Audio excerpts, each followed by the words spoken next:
Welcome everybody to another late night stream with Smithie D. Today we're going to be doing some Q&A. We're also going to be doing some questions with my panel, and that is the one and only Cub. Cub, how you doing, buddy? Good. How you doing today, Smithie? I'm very well, man. It's late here, but I'm a night person. I'm a Nightwing, Nighthawk, Nightwolf. What time is it over there in the UK? It's just hit midnight. Oh, well, thanks for staying up with us, Smithy.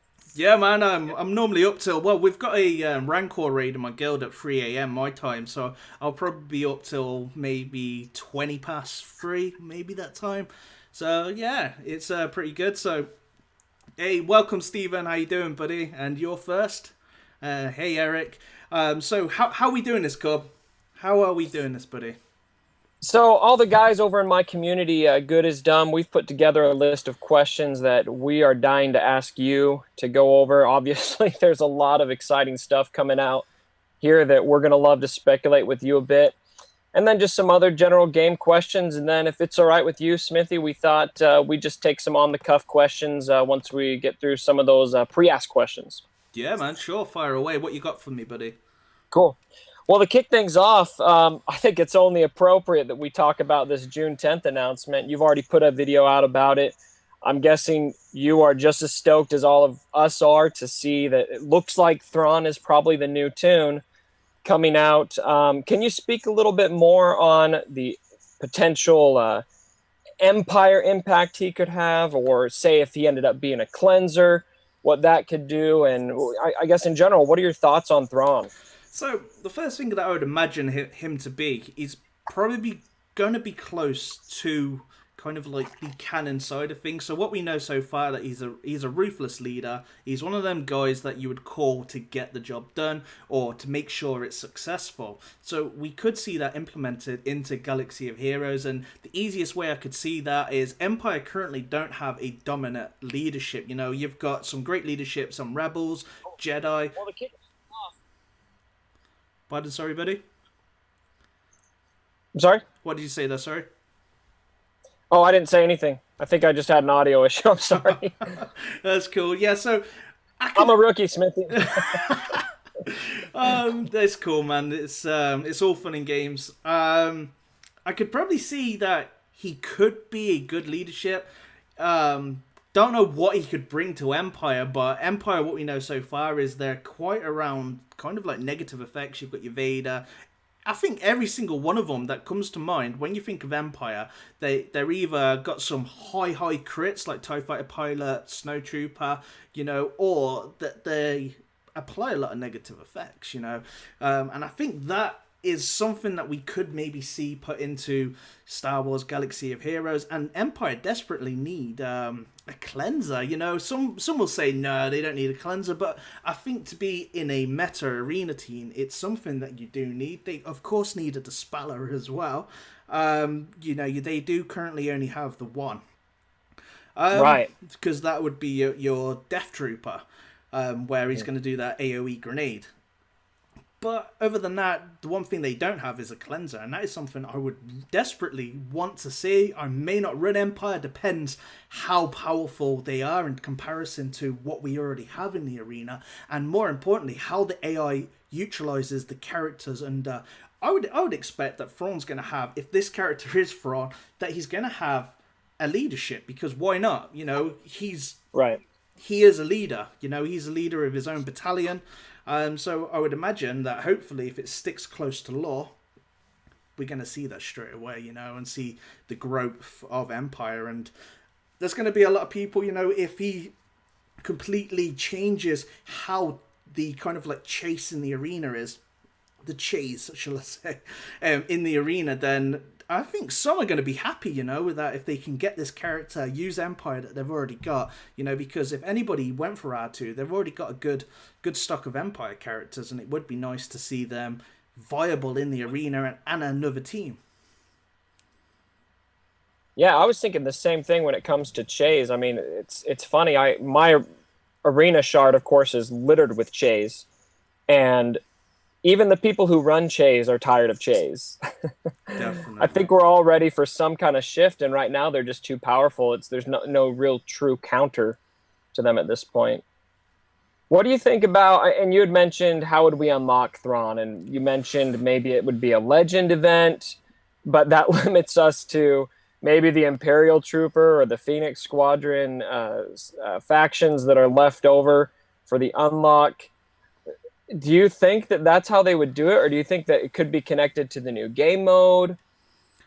It certainly could be connected to the new game mode, depending on what the new game mode is. I'm kind of hoping for a kind of like live PvP separate game mode from the arena where you can just go in and have that big replay value to it. That's what I'm currently wanting. I don't know what others want. Some do want guild versus guild. I do personally think that maybe that should be brought out later on, to keep the game going. If we have guild versus guild now, it could be demanding. We've already got 2 raids currently in the game, and there is some that don't like spending the amount of time that they do in game, where myself, I can't get enough of it. I want that replay value. I want to use characters that I can't use in the arena, and I just use them in Galactic War. I would want to have a game mode separate for that. So depending what the new game mode is, if he is a Legends event, I think there's going to be a big uproar. If they used Phoenix. I still think Imperial Troopers is still quite bad because you'd still need to get one from a hard node, and that is the biggest issue. They may have had those packs out, and some did pick up the Veers packs, or some do have a Shore Trooper at 7 stars, but I can tell you this, that majority don't have a Shore Trooper at 7 stars. So that leaves you with 4 characters that you can farm in-game of the Imperial Troopers. We've got the Stormtrooper from the Cantina, you've got Death Trooper from the Cantina, Magna Troopers Galactic War, and I can't remember who the last one is. Snow Troopers also from the Cantina. So you've got 4 characters there, but the issue you've got is Veers sits on a hard node, and so does Shore Trooper. So how could anybody progress to get these characters, and say this is a rare event and it's going to be like the old style of R2-D2, the Palpatine Yoda, and they're going to come back in certain stages and segments. Even 3 months from one single hard node for Shore Trooper is not enough, in my opinion, to 7-star a character to get them. Yeah. So I think it'd be a wasted opportunity unless they go, here you go, guys, we're going to now put Shore Trooper in a Cantina node, and we're going to put it at mid-tier, because there's really no point putting it at the end tier and saying, well, you've got to go to the end to get it, because most players aren't at that level.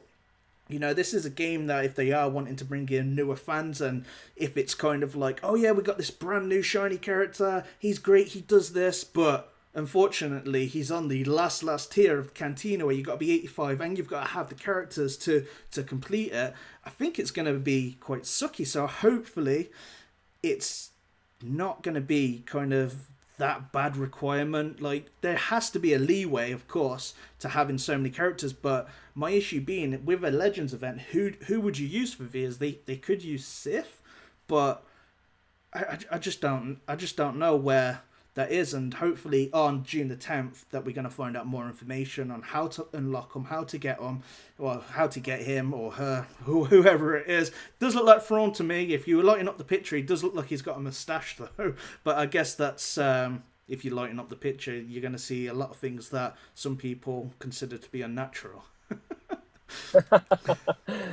Well, for those of you listening, I would take peace in this, because I personally really don't think that they're going to do this for all the reasons you just cited, Smithie.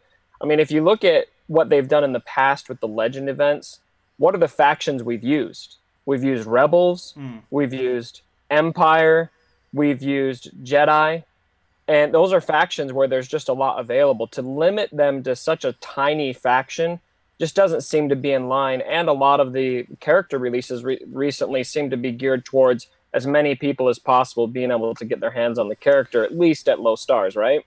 Well, the issue that I've got kind of a little bit with that is they're putting key important characters into hard nodes. So if we have a look, that in all fairness, they've got Cheroots in the fleet shipments, which does generally take a while, and it's kind of like, do I go after Zetas or do I go after Cheroot? So it kind of limits you in that particular area. But the most important character and component to a Rogue One team or Cheroot is Baze. There's no point running a Baze really without... There's no point running a Rogue One team without Baze, because you're losing, Baze brings to that team. He's gone straight into a hard node. We've seen Nihilus has gone into a hard node. Krennic went into a hard node. Luckily enough, it wasn't Death Trooper, because Krennic, you could just be like, yeah, that doesn't matter. You can't actually run him without Death Trooper anyway. But I would probably imagine that Hera's going to go into a hard node and Saxon's going to go into a hard node. So it's either to the point that you either wait a year to get them or you purchase them singular. And it could be where the new model is going, because we're into the second year now of the game. Coming up in November, right? Yeah, and games are going to have, with any game or any business, you're going to have a target you have to hit for the first year. That's your baby target. That's your baby steps. If you're in a job, the targets you're going to be given are going to be minuscule to what someone that's been there for a year or two. And when you first start a job, if you're set in a sales office, they're not going to give you some mad high targets that are impossible to achieve. So it could be that the game could move that its demands for more content, more revenue, and Legends events are only going to go so far, before we run out of characters and factions, unless they're kind of drilling them all into the game. But what I've seen so far recently, Phoenix would potentially make sense, to battle Thrawn, because that is what Season 3 of Rebels is pretty much about, and probably looks like it's going into Season 4. From the book and the novel, Imperial Troopers would also make sense. But again, they're two teams. Unless they mix it up and say you could have maybe a Vader and Imperial Troopers or this and that, and then that would be a unique way of doing it. But as it currently, I'm pretty much fearful for new Legend events to what they could bring to the table. And hopefully there's someone at CG that would sit there and think, how can we balance this so it's not just handing them out to everybody, but it's making it achievable within a month or a week. If they really want to grind down to get these characters, then it's possible. I don't want to be waiting a year to get a Vias just for an event. And I'm sure there's many out there that don't want to just swap their hard nodes over to go after Vias, because he's going to be the quickest option if it's Troopers, because Shaw's one node, Vias has a few. I think he may have 2 or 3, but unless they make them more mainstream, which would be great because it's them balancing. If they go, do you know what, guys, we're bringing out, and unfortunately we've got this, Imperial Troopers for the team. That's what we're going with, but we're going to put Vias and Shaw Troopers in Galactic War and Cantina. Then it wouldn't be bad because you're working and it's something you can do in a small amount of time. But anything that's set over 6 months or a year to just get one character it's crazy if that ever happened that way. Now, speaking of these events, we've seen the introduction of the Flash event, which got some mixed reviews, but it definitely seems to give us an idea of what might be coming in August. Hopefully Jedi Luke. Keith, one of our members in GID, asked, do you think that Luke and Old Ben will need to be geared for the Flash events to get Jedi Luke? And I would add to his comment, maybe other classic Rebels like Leia, Han, R2, etc. What are your thoughts on that? See, this is exactly what I thought. When I seen this event, I was just like, oh boy, we may have to dust off our old Bens. And then there was some in the community in my actual line room saying that, I haven't even farmed Ben. Why would I farm him? He does nothing. He doesn't taunt. He's old school, he's a civilized weapon for another age. But nice reference. Yeah, it's I guess it's the reference would be elegant weapon, isn't it, for a civilized aged? But I don't know. I think with this whole thing, Luke's journey, we could be looking just at part 2 in August, and it may not be till the release of episode 8 that we're finally then going to be getting Jedi Luke. This could be something that's spaced over 6 months or so, and these are kind of like the little hints of the events that you get this and that for having that character, and in the end you may need to have this to progress through a stage and have these components. We've seen it in other video games where you need XYZ to get through the first tier, then you need something else to get through, then something else.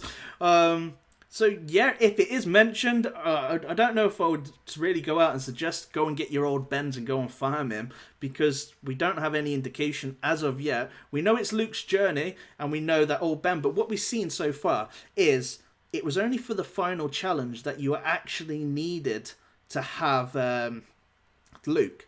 It was all pre-event, so you were using an event Luke and an event Jawas.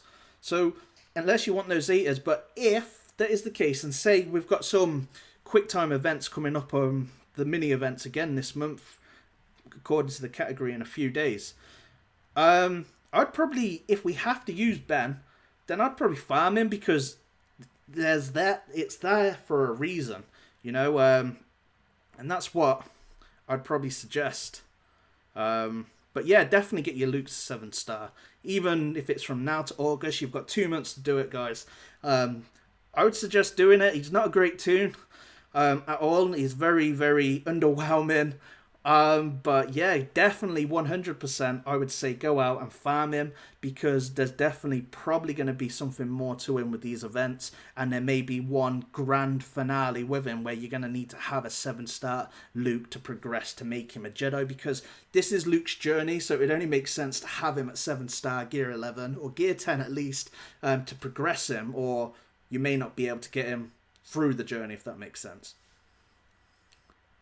Yeah, and kind of the way I'm feeling with it, especially because I'm a Jedi guy. I run the Jedi. I love Jedi. It's my favorite part of Star Wars. I just kind of feel like I can't afford to risk not farming Luke right now.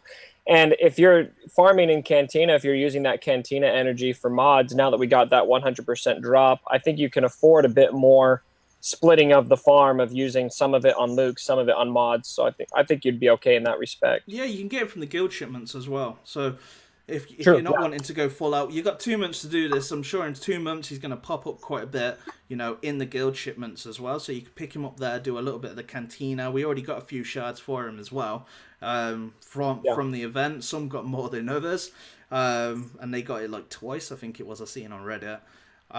But yeah, when anytime CG EA hints at something like this, has you use a character, then I would farm him, and that's something I've always done. When all those Rebel events, I always knew that there was going to be some big payoff. When we were looking at last summer, when you had that first Rebel event, I was thinking, wow, this is like a hint from CG, and I predicted everything all the way up to the event. I predicted that they wanted us to buy into the Rebels. That's why they made Wedge straight away out the blue, kind of like free to play, and they made B2. And I just knew from that moment, that big things were going to happen, and normally when you have these passes, reworks, and if we have a look, the Empire had a rework, and then straight away you got an R2-D2 event.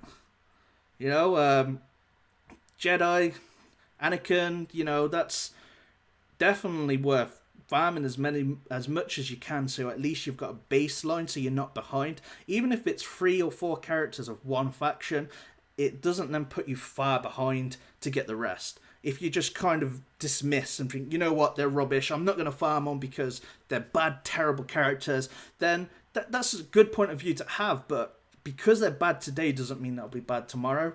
CG could just do one big rework on them and just be like, wow, they are just the best thing going, or they're now viable and they're going to have events coming up. So it's good to have a good collection, and as you grow in the game, that is something you should be doing. It's a collection game. It's not about having the best characters and that's it. And you know what? I've got the best characters. I'm not going to farm anything else. I'm just going to do this and farm who I like. No, you should be trying to get everybody. Think of it as a game of Pokemon. You got to catch them all. You got to get them all. And that is where my advice would always be, is get as many as you can so you've got them. And there's other great YouTubers out there like Grande Patron. He's pretty much free to play in the aspect he doesn't buy characters, but he will buy lots of gear and stuff.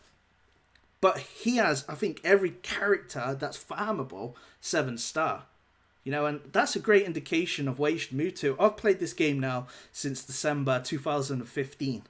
And I don't have every character 7-star, but I'm still working on it. I'm still progressing, making sure I've got at least 4 of the factions or close to building. So if anything does drop, I'm not going to be far behind. What about you? Have you gone for others outside your Jedi? Yeah, I mean, right now one of my big focuses is the new tune Fulcrum Ahsoka, which we'll get to in a minute. But I'm also working on Chase on the side as well. Jedi has been my kind of my main focus for a while.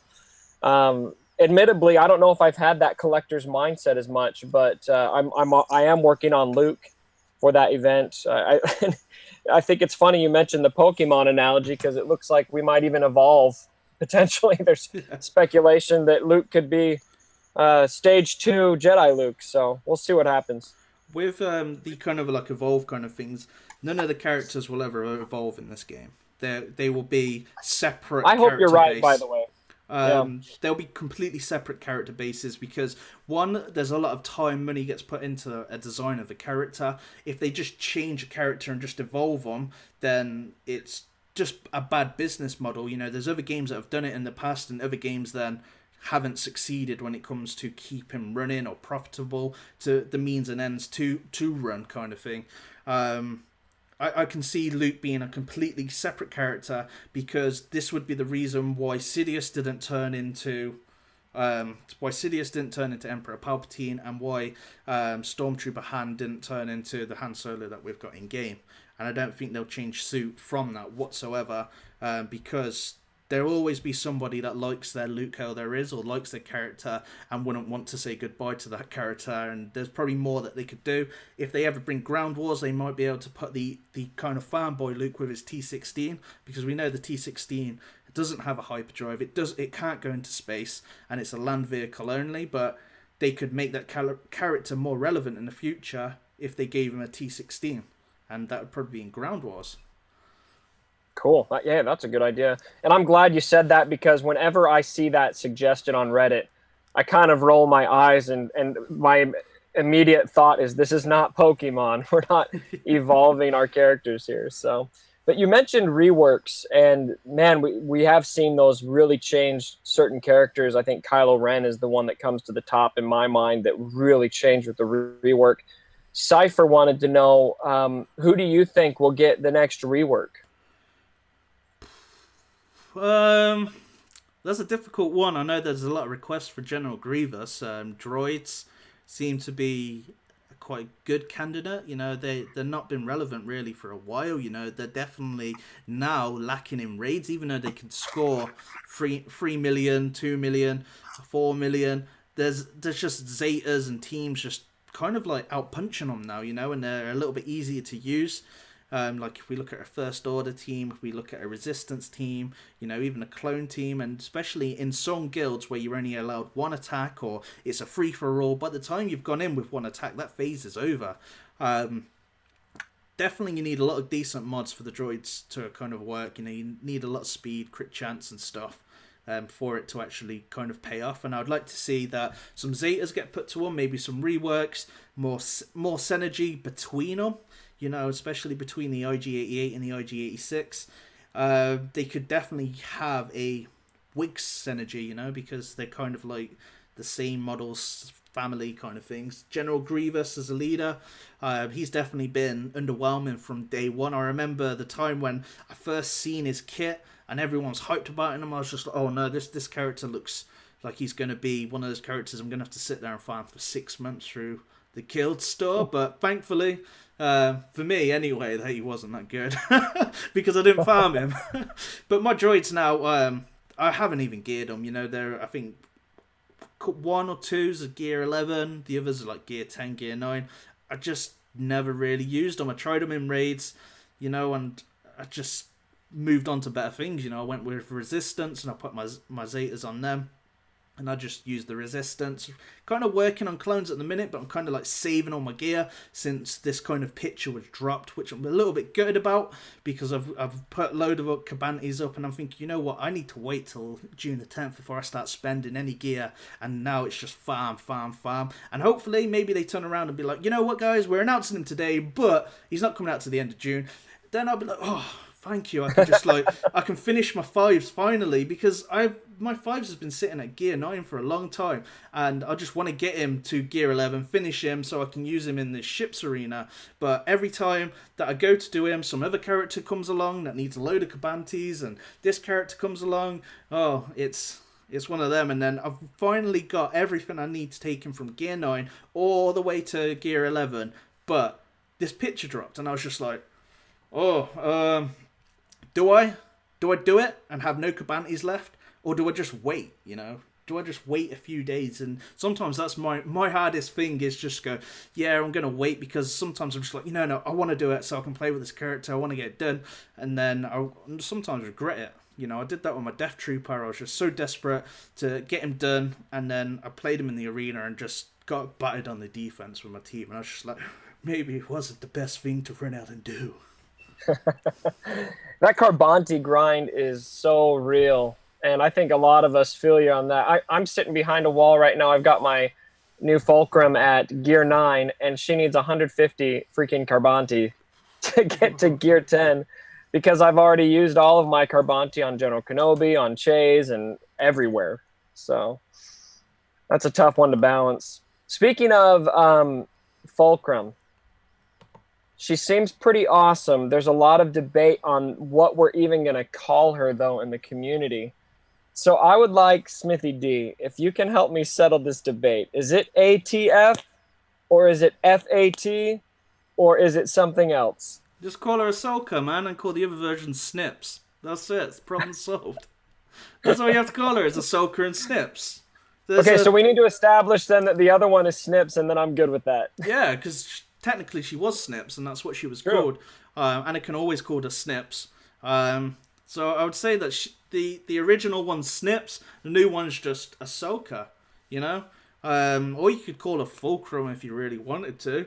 But yeah, I've seen the FAT, the ATF, and I'm just like, whoa, things are getting a bit crazy. Why don't you just call her Ahsoka? That's it. Right on. Done. Well, we've had a little bit of time to digest what Ahsoka can do. Nocturne asked, I would like Smithy D's opinion on specifically which characters will pair best with Fulcrum Ahsoka in the arena. Okay, so like I did a review, and I believe I rated her a B, and I think a lot of people were shocked, you know, especially the other guys in the Game Changers program. They were like, whoa, you rated her a B, and that's pretty much, well, actually, I rated her a hero instead of a superhero, because I just couldn't really say that, you know, A, in my standards, is the best of the best. They're going to change the meta. They're going to be the meta. They are the worth it. They're going to do this, going to do that. And I just think there was too many stipulations with Ahsoka that you need A, B, C, D to make her do X, Y, Z. You know, and I think any character that needs that is going to be really shabby on the defense, because you're then leaving your kind of like golden character and team to the AI to control, and you're like, here you go. And the AI is just like some kid that's just like maybe 4, like, well, it's like my daughter that's like 2, and just like presses all the buttons, doesn't know what she's doing, and then that's the AI, you know. They'll just randomly attack Chase, and you're just like, why? You want to make Baze taunt. You want to make him angry, because he's just, you know, is that's what you want to do. And then it will attack one other character, and then it will go back to another character. And the way that I found out with the AI is keep it simple, keep it fast. And that is how the AI can't really make mistakes. If you've got, like, the old, why did Wedge and Biggs work so well? Because the AI only had to target a single character for them to 1 KO. That is it. Yeah. When it comes to this Sharut and Baze, when they can heal over time, and when they can do it, same with Barriss and everything. When you've got that kind of like lineup, the AI will fiddle-faddle around players. And that's what it'll do around characters.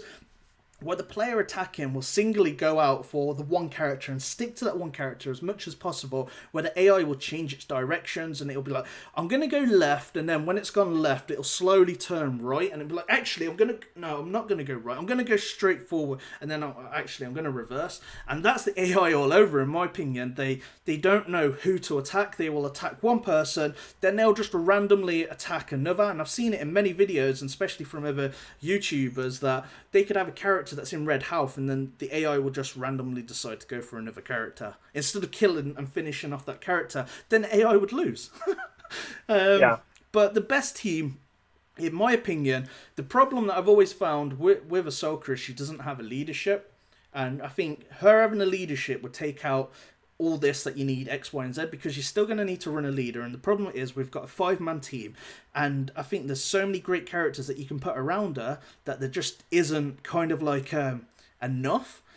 On the arena, defensively, she's going to be one of those teams that you're going to have to kind of cherry pick who you're putting around her. You can't just put in any team or any buff team. You want to try and put the best, because you're going to need to have a taunter, preferably Chase, pretty much. Or you're going to want to have a Qui-Gon Jinn lead. And the big problem she's got, she's going to do this big power move, do this big Superman punch, and then that's it. She's naked. She's then open. She's got rid of all the buffs. She's got rid of foresight. She's got rid of everything on her. And then, yeah, she's going to die. So she's kind of going to be like a one-hit, in my opinion, one-hit wonder that she's going to come out, maybe 1 KO a character, then she's just going to be naked and just be like, hey, come and attack me, guys. And that's it.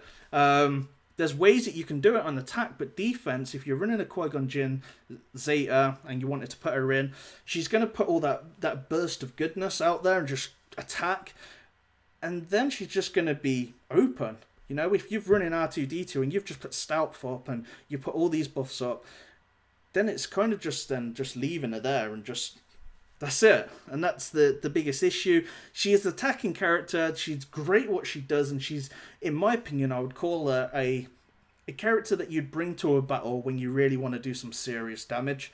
I wouldn't, me personally, if I had her at 7 stars, I wouldn't put her in my defensive team and expect it to hold. Some people will make it work, and it's definitely possible. You know, earlier shards, do it. Gear her up, because she's going to be your greatest asset that you're going to have, you know, if your shard's quite new. When it comes to the higher tier, then it comes down to mods. And if you can make her super quick, make your team super quick, running General Kenobi, because I think that's a given must, you know, and if you've got Sharut and Baze, that's pretty much. But you can run Cassian. There's lots of anybody that can give buffs. She's going to be able to use her with her. But again, it comes to, if you're wanting to climb like a Kylo Ren, you wouldn't leave Kylo Ren normally on the defense and expect it to hold, because he's going to do a different job what he does on the offense. Ahsoka's going to be a target, so you want to be running her with another high DPS. Normally like a wedge lead. I'm running with like R2-D2, maybe then Sharut and Baze, and that's probably going to be the best what you're going to get, or take out R2, put in General Kenobi, and then it kind of takes away that if someone wants to go after Ahsoka, you're going to be leaving your team open to Sharut and Wedge just to be like hitting you with some big attacks, and it's a great decoy. You know, she's going to do a super powerful attack, and then she's going to then using that decoy that the mindset of some players were like, oh, I see Ahsoka, she's got no buffs, I'm going to try and kill her. And while you're doing that, she's going to get healed from Sharut, and she's going to get crit immunity from Kenobi if you're running her. Kenobi's going to taunt, and then you're going to be completely just keep getting away from General Kenobi, going back to Ahsoka, and you're just leaving yourself open to Wedge. So she can be set up in some really, really good teams, but as far as it goes to, if we were looking back in the day where teams were a lot more sturdy, then I don't think she's going to be changing any of the arena like that. And it just depends also about how you mod her as well. You know, if you've got some great mods and it's a great ratio to what's around you, you could turn any character into a god. So it sounds to me like what I'm thinking is, in summary, is she's great if you want to do a lot of damage. She's not going to be that great to have on defense, but if you can afford to put her in your team on your climb up for your payout every day, leave her in there for those attacks, and then your last battle of the day, try to sub her back out so that you don't fall as far. You think that would be a good way to use her? Yeah, so I currently have about 3 different teams that I use in the arena, and the one that I mostly use on the defense is I'll put like a Rex lead, General Kenobi, a Zeta Barriss, just so it's more sturdy, and sometimes mostly a Nihilus, and then put Nihilus in the team. Pretty much does pretty well on the defense, because if there's a lot of people running the Sharut and Baze and Nihilus, it's kind of like a win-win who's going to win, because we're both going to have Nihilus, and it's about then who's going first, who's going to be annihilated first. They're going to have a lot harder time to kill my characters. My characters are going to have a hard time killing theirs, and it's just about the flip of the coin and the time on the 2 Nihiluses pretty much that are well protected. And some people don't want to go up against that, you know, and some people haven't changed or transitioned back to their Vaders, where Vader would slaughter the entire team kind of thing. But some people just don't want to change. You know, they're set to their team, they've got their mods on the team, and they just can't be bothered for one battle to just change all their mods around, change all their team around, so they'll just avoid it. And Right. sometimes that's how, on defense, why my team will hold, because it's a different style to what some people would use. You know, it's definitely beatable, but it's more annoying. So if I was in the arena and I seen a guy that could take me 4 minutes to beat, and I may win and I may not, I'm going to look at who's around that guy to see what's quicker, what can be 2 minutes, and which is pretty much going to be a guaranteed win. I win all the time. Then I'm going to probably go for the easier guy, just because it's quicker, and that's just the mindset of the players. But if players change teams in the arena, you know, and when they kind of like farm lots of different mods and just changed it, then you'd have pretty much close to no problem beating other teams on the offense, because you can just change to something that counters it. If you're running the same team versus another team, it's going to be down to probably mods and turn meter gain, you know, which is the decider factor kind of thing of it. So I try and change things up and go with kind of like the anti of their team to a degree to get through them. Then I'll change it, and I'll change it to 3 or 4 different teams per day, just so I can mix it up, match it up, and just have a bit of fun as well. I think there's really something to be said for, there's really no team in this game that is unbeatable. If you're trying to put together a defensive team that nobody's going to be able to beat, unless you're a god and with mods and what have you, you're going to get beaten. Even the best. I mean, I'm in an old shard like you are, Smithie. I started in November 2015, and there's nobody in my shard who's unbeatable. So what it comes down to on defense is my team going to look easy, or is my team going to look annoying, complicated, and miserable? And that's how people decide whether or not they're going to hit you, just like you said. Yeah, definitely. So. Yeah, that's sometimes how it's determined. You know, I think any team's beatable, but if you make it the most boringest and annoying to face sometimes, some people just maybe leave you alone some days, and other days they'll just attack you, and then it all depends, you know. Anything can change. Bad RNG, good RNG, everything can decide a battle. Mods, definitely, you know, gear, everything. But it's the same with Kylo. I have a Kylo Ren. I don't actually use him anymore. Just because I'm at that point where I don't feel like I need to put him into my team. There may be the odd day where I'll maybe just put him in, just because I want to have a different change up, a little bit of fun. But with R2-D2, it's annoying to take Kylo against R2-D2, because he'll just stun. And that's pretty much how you deal with Kylo Ren, but the AI just, it's annoying. Absolutely. Well, moving on a little bit, changing gears to the future of the meta and a little bit more on PvP. Sinnerman and also Strategy 12 both asked the same question. And, you know, we've talked about Chase. And obviously that's something that is very powerful that everybody seems to use. There's not a whole lot of teams at the top that aren't running Chase. For the ones that aren't, I think it's awesome. But it still seems to be a common denominator. They would like to know, from the perspective of somebody who does not have Chase, even unlocked, is it worth farming Chase still at this point? Or should they focus elsewhere? Farmer. You should. Any character that's dominant, even if they come out of a meta, or they come into a meta, or they're viable at one stage, I think they're still worth the farm. You know, especially for characters that are hard to acquire, like Base. If we look at where the game's going, so if we just open up a little kind of like map of the Star Wars, what's happening next kind of thing. Mm-hmm. So what we know so far, Episode 8 is coming up, so that tells me Resistance, First Order are going to be like the hot thing over that period, like Rogue One was. Then we have a Han Solo movie, so the Han Solo movie's probably going to be Empire related, but probably not Rebels. You know, it depends on what sets out or what happens in the Han Solo movie. But what we know so far is we've still got characters to come, and if Jedi Luke is being teased, or Bespin Luke, then he's a rebel. So who would be perfect to go with that character is going to be Sharut and Baze. You know, they're great for raids as well, so I can get a good amount of score on them in raids. And yeah, if you haven't got them and you've got an option to get them, you should still get them, even though they're not the meta. And it's the same, it comes back down to anybody that's like, oh, because Mole's not the dominant meta or anything in the arena anymore, that they shouldn't farm in. And I'd say, no, you still should farm them and get them, because you've got them then. Even if you don't use them, I've got shooting bays and I hardly use them. You know, I use them here and there, and I only acquired them not too long ago. But they do so much great as a combination, and even if they're nerfed or changed, or this comes out, that comes out to counter them, I'm sure there's going to be other rebel characters that are going to come out that are going to work great with them.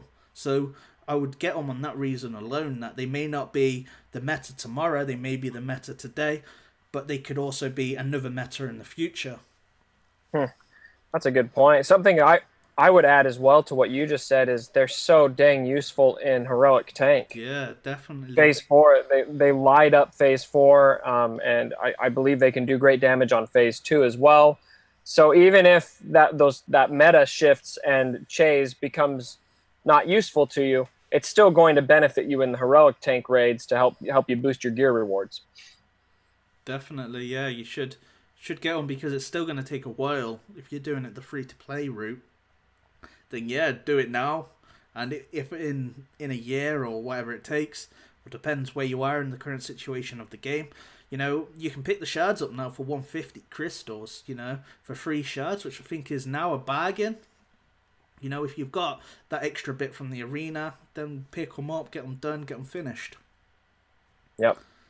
And I should say, a little plug, if anybody listening in the community or anyone who's visiting needs help unlocking that Baze node at the end, hit me up on Discord. I'll lend you my General Kenobi so you can get there. So Mr. Doc wanted to ask, and you kind of already hit on what you think is a great defensive team. So I think maybe I'll leave this part of his question out, because you kind of already hit on that with your Zeta Barris. I think that sounded pretty miserable to fight. In the current meta, what do you consider to be the best arena team, both offense and defense? So maybe just focus on that offensive side. And if you're going to include Chirrut and Baze in that conversation, maybe come up with an option without them and with them, perhaps, if your best team is with Chase. I think offensively, if you've got the mods to make it work, I think the Qui-Gon Jinn Zeta and R2 is pretty a damn good place to start. That there, if you're going for the Jedi, you know, Jedi are going to be... We've still got tons of Jedi to come anyway. And I think that offensively, the Qui-Gon Jinn Zeta and Resistance, they completely destroy the AI. The AI can't handle all that kind of like mechanics on the other team.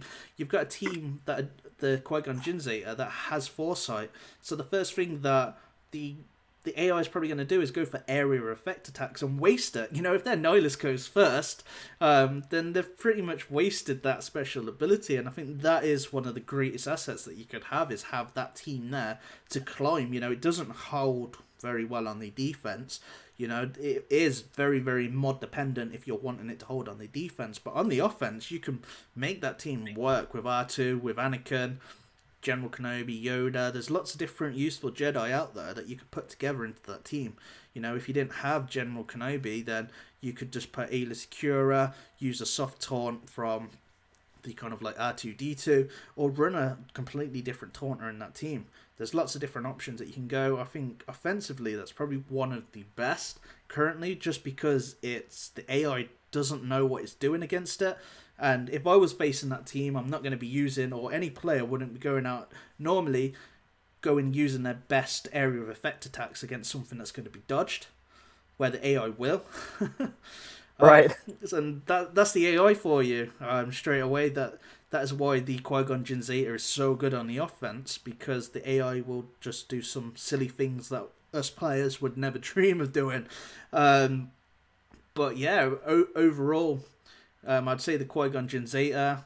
Resistance, yeah, they're good, but you're going to need to have a really fast potent, especially if you're in an arena shard that's got, you know, fast mods on them. You still need to have your Poe to go either once or second. If they get tenacity up, it's game over. So I'd probably say Qui-Gon Jinn on the offense all day long. In reference to the Resistance team, I actually was really rudely awakened by how good Resistance is recently, because we didn't have any in my shard until very recently, and they dang near beat. I run the Qui-Gon Jinn team that you just mentioned, and they dang near beat me because they would not stop firing at me. I think that, and that's a faction, like you said, with the new movie coming out, lots of future in it, and they've got great stock in heroic tank. So I think that's a great option for people to farm that Resistance team. They're scary. Yeah, you want to get them. Same as First Order. When you know their movie or anything, we know that we're going to have some big drop for Episode 8. You know, we had it with Rogue One. Look, we had the Shroot and Baze with Rogue One. Yeah. And we had Shore Trooper as well. You know, and you had Death Trooper. I think we're going to see more characters definitely come from the new movie. And what better, you know, if you've already got a team already built that you can just slot them into or use around them, then they're worth the farm, because you don't want to be on that side where they have any legend events and you have got no resistance to do it, you've got no First Order, because that's probably what's going to happen. Once they grow those factions, they're probably going to be part of the big scale of things to use in a legend event. So, kind of shifting gears a little bit, and I do apologize. Some others asked some questions in here, but we kind of already hit over them. So I do apologize to guys whose questions I'm skipping over. I just don't want to be redundant. But kind of shifting gears just to Zeta. Scott A. Maximus, he wanted to know, in your opinion, Smithy D, which Zeta abilities are, quote, the most criminally underrated or underused. Or in other words, which Zeta abilities have players completely missed or overlooked, but are actually pretty powerful? That's a difficult question, because I think most have gone on to, like, we know that Resistance have a great one. It depends where you're going and what you've got. You know, we know Clones, Resistance, Vader. They're pretty much the main, and then you've got First Order. Other than that, you know, you've got the gen, but it's about having the teams and the characters as well. It's difficult. I think Yoda's got a good one. You know, Yoda can move around. The only problem is, I think him, Mace, they're in dire need of a rework, you know, or a buff to them to make them much stronger than what they currently are, you know, even if it's something that boosts their health, more damage. I don't think there's any kind of like hidden gems that I can think of off the top of my head that people Yeah, and I was thinking about that. I feel like we've got a pretty big and attentive fan base that play this game, and it's kind of, there's not really a whole lot of hidden strategies that I've seen. I think a lot of it gets exposed. Yeah, if it's good, it's being used. Yeah, pretty much that's out there. Like Lugo did a great team with the Newt. That was out there pretty much straight away. As soon as he put it together, it was pretty much out there. And then by the way, a quick side note, Smithy, that video you put out in response to the Lugo tragedy was hilarious. Oh yeah, the Tarkin review. Yeah, I had fun doing that, and then the Kylo Ren. Anything else? Yeah, exactly.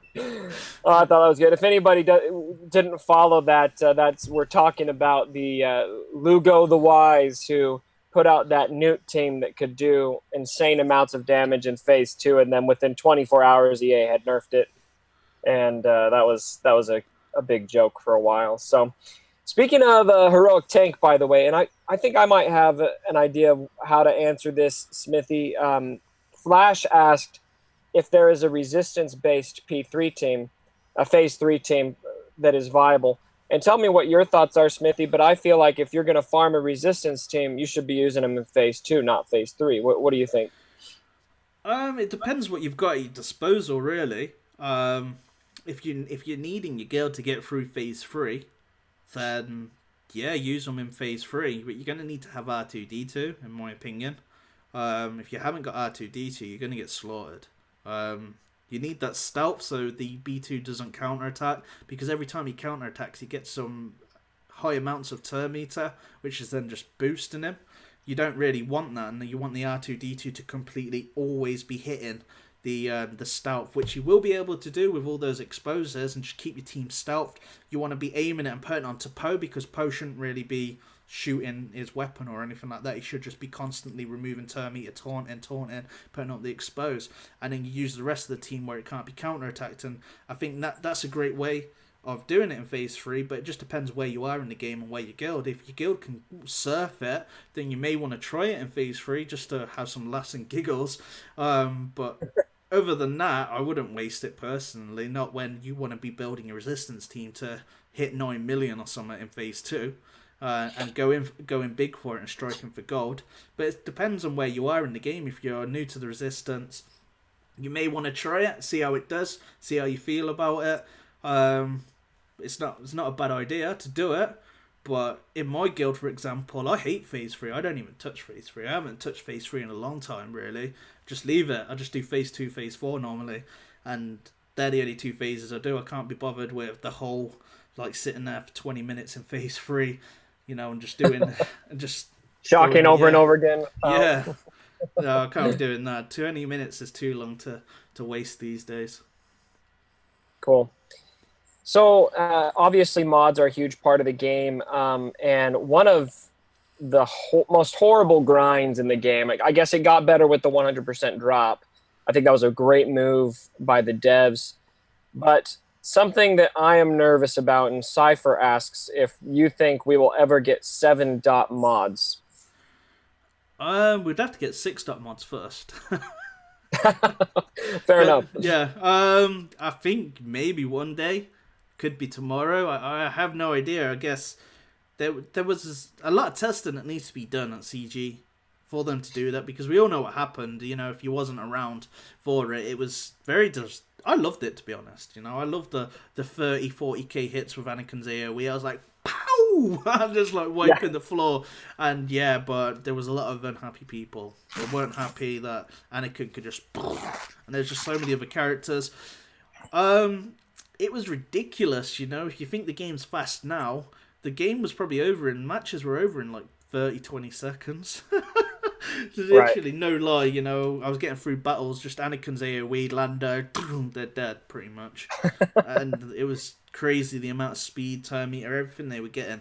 I think they'd have to do a lot of testing, and maybe that's not something they've got time for at the minute, because something like that will need to take a long time to do. And hopefully, I'd be happy that if 6-dot, 7-dot mods never came to the game, because we all know if they came to the game, they're probably going to make our current mods obsolete.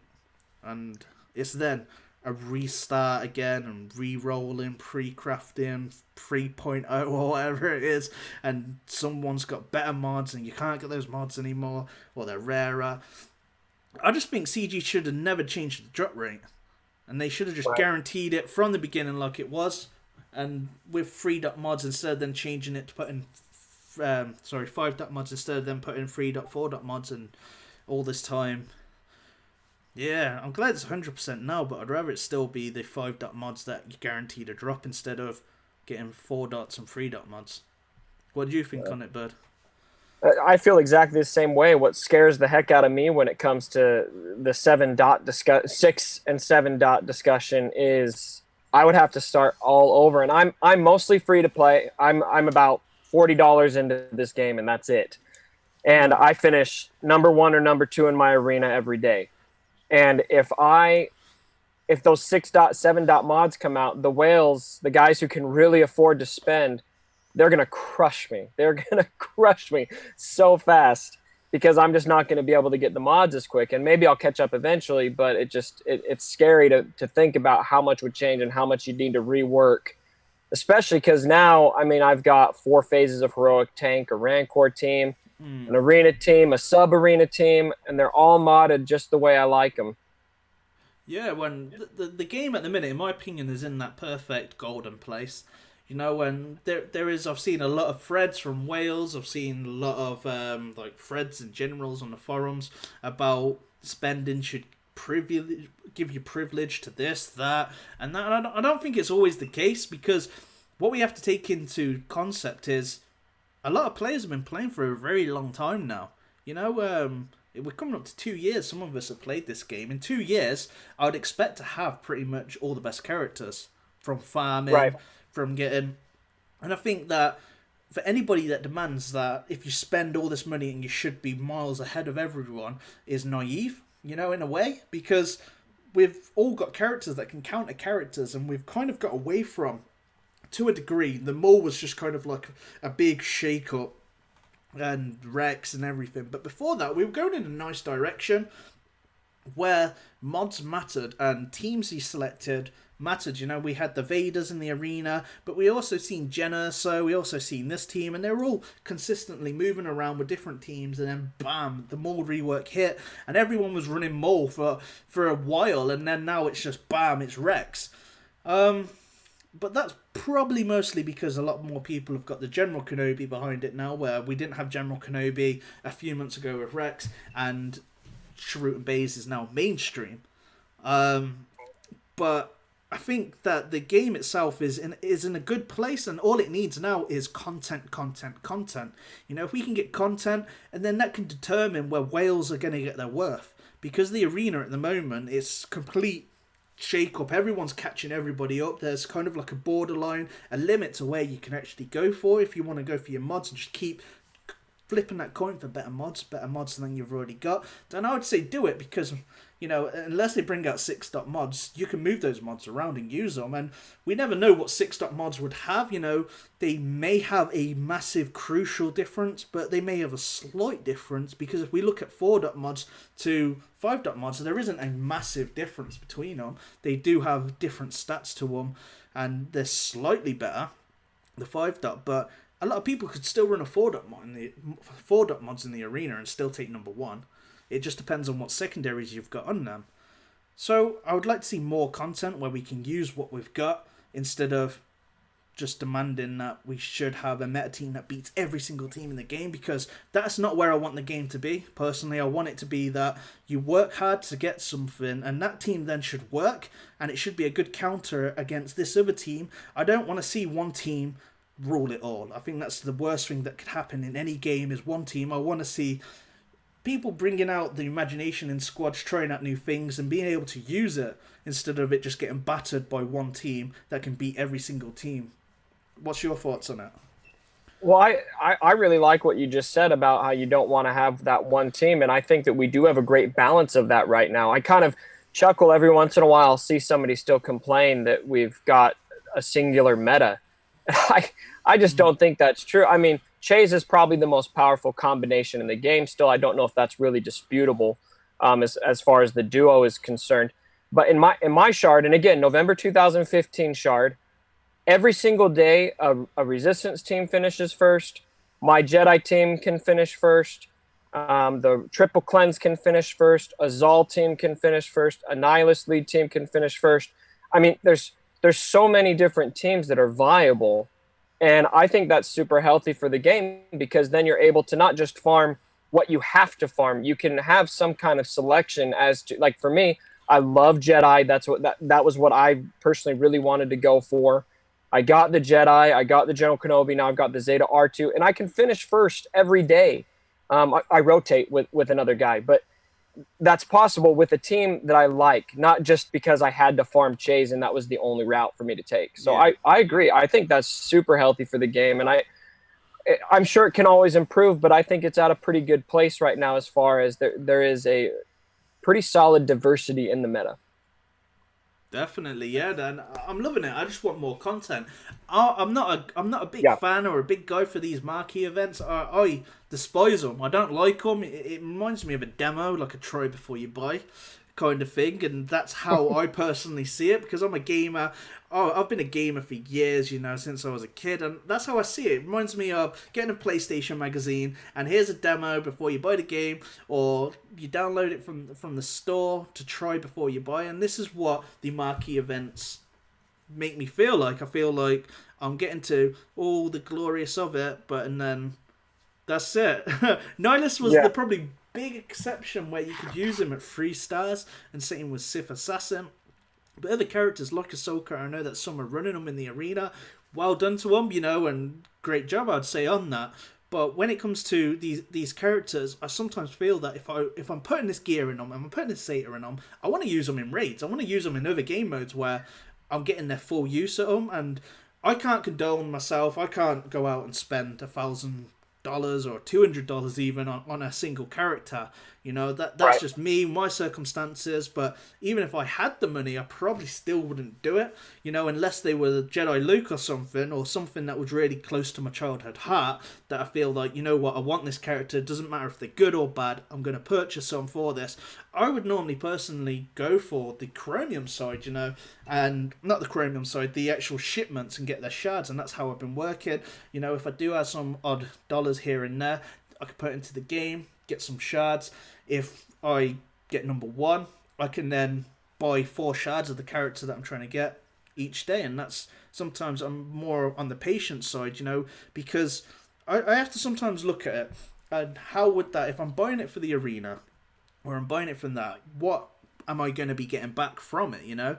If it's solely for the arena or I'm gearing up, I've got to look at what I'm putting into the character and is it overall worth it? Am I going to see other people running this kind of like character that's this premium character in my arena shard that's going to make me want to purchase this character? And I'm in a very, very, very old arena, and I think the last ones that people kind of like hit the dollars on straight away, boom, that was Nihilus. Took him to 7 stars, but I was still smashing their Nihilus for a 3 star, so I was like, win-win. You know. So I was happy. But the Ahsoka side of things, I think that there's people that run her at 3 stars. I just don't think that her character, to put all that in, unless you're on an earlier shard, I guess if I see a 3-star Ahsoka, I'm going to attack it, and attack it every day, because I'm like, yeah, 3-star Ahsoka, I'm going to attack this team. Even if she beats me, I'm still going to attack it, because logically I'm going to feel like, well, she's a 3-star character. You know, I'm going to try my wits and see if I can kind of beat it. But there is definitely going to be shards out there that are completely different to mine. Everyone has to remember that what happens on one shard will not happen most of the time on another shard, because mods are always come into the way. We may have all the same gear characters, we may have all the same characters, but mods are one thing that are going to be different for every single person. There's some people in this game that aren't even in my shard that have characters at like 300 speed. You know, there's some kind of like people out there that have just tons of speed secondaries, like 25 speed secondaries on each character, and they still even get beaten. So it just depends, really. You know, depends what shard you're on. If you are on a competitive shard, then it might entice you to kind of like spend money. But if I'm getting number 1 with the team that I've got, then I don't feel sometimes that I need to go out and rationally just spend. I made sure I got my shroom bays done, so they're on the sideline if I need them. I've got a good kind of like collection of characters. And when it comes back to Ahsoka, if I had the money, it's hard, because if she does follow suit, she's probably going to be in the shard shop as well. So what do I do? Do I go after her, or do I wait to see what she's going to be like in the shard shop and just save now? You know, and then gear her? Because once she goes free to play, everyone's probably going to be trying to run her. At the moment, it's the kind of like exclusive club, I would call them, the ones that would want to get it done. And the things I've heard, some of them are like, yeah, she's okay, and they're not what she kind of like expected from her. You know, they expected her to be the meta-defining that could beat everything, but I think the one drawback that she has, what would probably make her overpowered, was if she had a leadership, because she's then, we've only got 5 characters, and if you have a look at it, you need to keep her protected. So the team you're probably going to be running, ideally with her, is a Shroot Bays, General Kenobi. You want to be running R2. Then who's your leader if you're putting Ahsoka in? That's the issue. If it was 6 characters, if you had 6 characters in the arena, then she probably would be overpowered, because then you could have like Wedge lead Ahsoka, or even Rex lead Ahsoka, General Kenobi, Shroot Bays, R2. You know, and then that would be a perfect team. But because there's only 5, if you take R2 out, you're losing out all those stats that he gives. That's more protection, more health. If you take out General Kenobi, you're losing that taunt crit immunity, that cleanse to the team. So that's the hardest part to use her, is to get her into a team where you've got other characters that can do what Sharut and Baze do. And because none of them have a leadership, General Kenobi does have one, but it's not going to be anything spectacular in that team anyway, because it's not going to do anything. So you might just run R2-D2 as your leader. You know, you mentioned speed, and that's one of the big. You mentioned the last time we had talked that speed is one of the metas right now. And I love the video you put out recently about speed mods. Great work on that, by the way. And one of our guys, Kaupuki, who, by the way, is our Hawaiian, who is always telling us aloha, great guy. He recently he mentioned your speed mod video, and he wanted you to just elaborate a little bit more on that, on the perceived effect on our tunes, etc.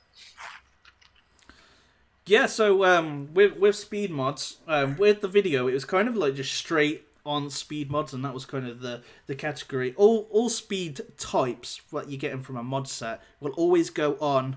They will always go on first before any secondaries, any like stat boosts or anything like that. They're pretty much the first thing that's going to go on. So I'm doing actually a critical damage mod video as we speak, and I'm talking about pretty much kind of like base numbers and stuff like that. I've been working on it for the last few days, but with the actual speed, it's can be good. You know, it's depending if you need that speed, but in my opinion, if you can get great speed secondaries from critical damage mods, then I'm going to go critical damage mods, because in my opinion, they just do more for my team.